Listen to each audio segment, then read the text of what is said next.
Muy buenas, televidentes, radioescuchas e internautas de la aldea global. Mientras ya comienza a lloviznar en Puerto Rico, lloviznas tímidas, se esperan que en la tarde comienzan lloviznas y aguaceros más fuertes, sobre todo en la isla de Culebra.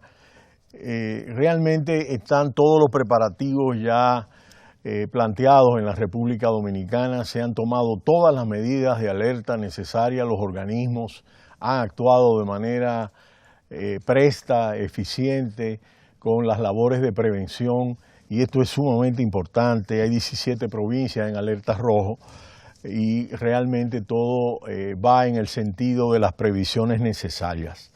Cuando el huracán Harvey impactó sobre Texas hace 10 días, la mayoría de previsiones apuntaban a que se alejaría de la zona hasta desaparecer. Sin embargo, cobró fuerza tras volver al Golfo de México y tocó tierra por segunda vez.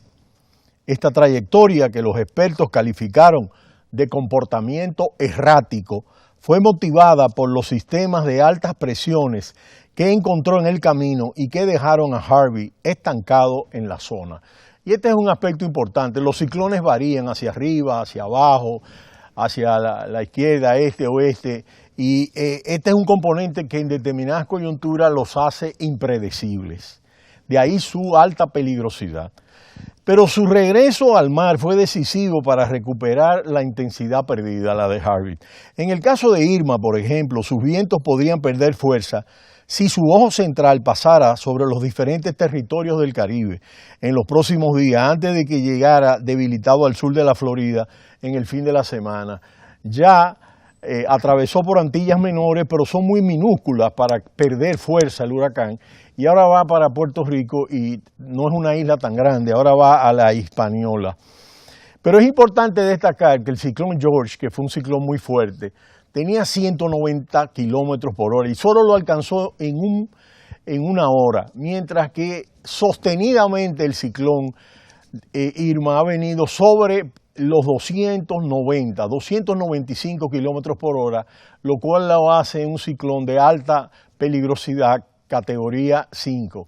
Y aunque su ojo de huracán no pase encima de la costa norte, indiscutiblemente que toda la zona aledaña va a afectar a la costa. Y es importante tomar en cuenta que por ahora Irma continúa ganando intensidad, y este es el tema importante, y sobre todo por el hecho de esta velocidad que se ha permanecido durante bastantes horas. Se está desplazando y el Centro de Huracanes de Estados Unidos, por supuesto, está muy atento. Irma se convirtió ayer martes en el huracán más fuerte observado fuera del Caribe y el Golfo de México. En toda esta zona del Atlántico es el huracán más fuerte potencialmente.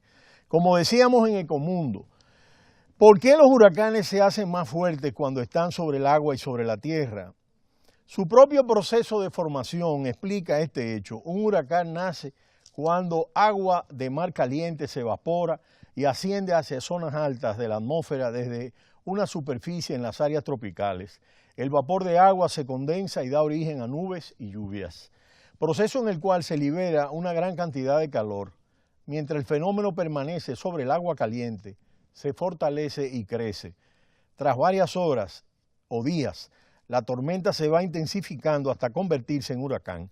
Cuando los vientos en su entorno se organizan y empiezan a rotar a velocidades superiores a los 120 kilómetros por hora, cuando los huracanes se desplazan a tierra, en cambio, no existe suficiente evaporación para mantenerlos. En este caso estamos hablando de 290 kilómetros por hora, 5 kilómetros más, 295. Una vez que se mueven sobre agua fría o sobre la tierra y pierden el contacto con el agua caliente que los potencia, estas tormentas se debilitan y desaparecen, indica la Administración Nacional Oceánica Atmosférica de Estados Unidos.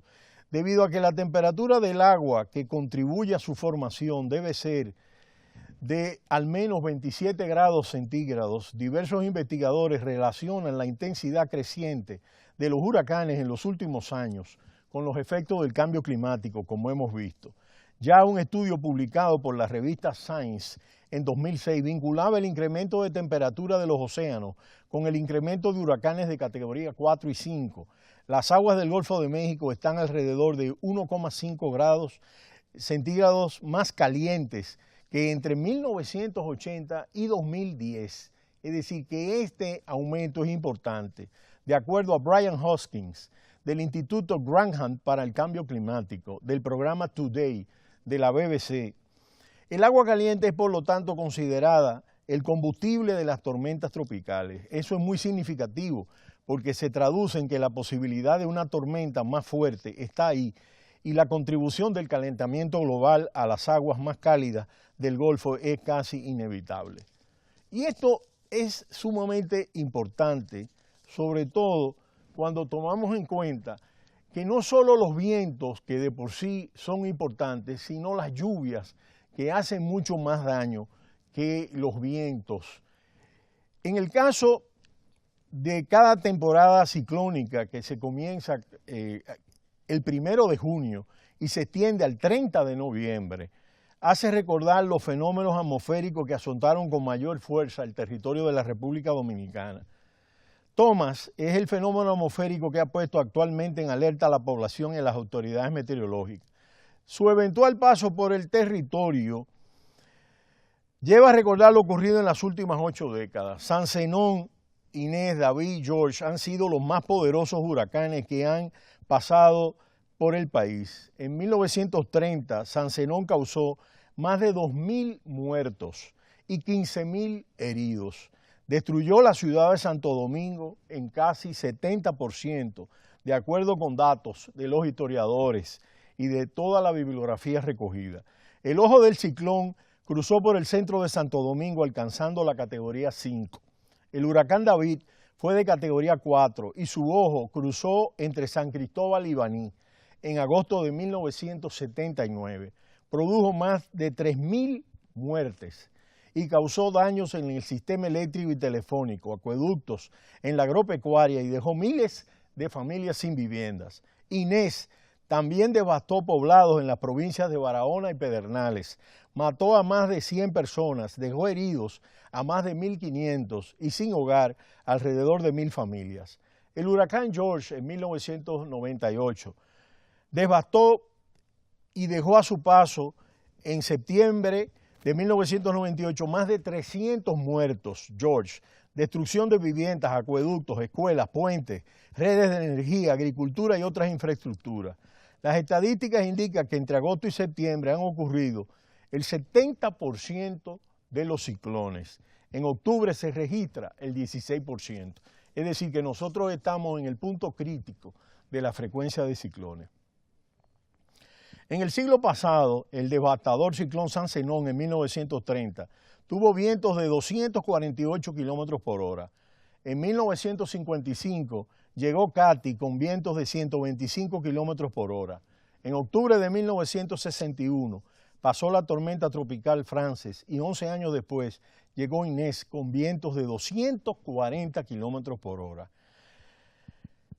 Le sucedió Emily en 1987 con vientos de 175 kilómetros por hora. Hortense en 1996 con 148 kilómetros por hora.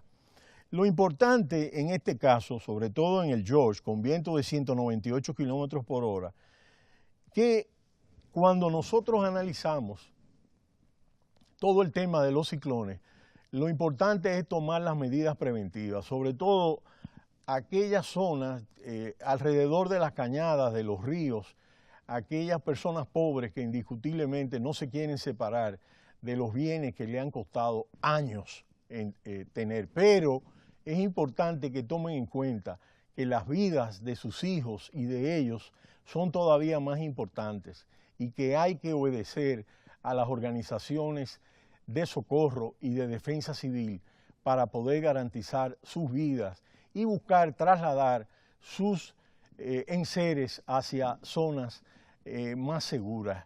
Y lo importante es que no se resistan a este traslado para poder garantizar sus vidas.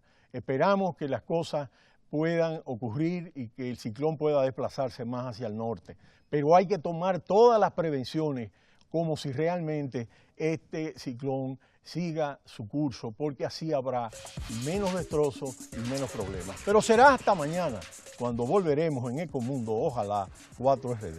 No le cambie, cita cultural.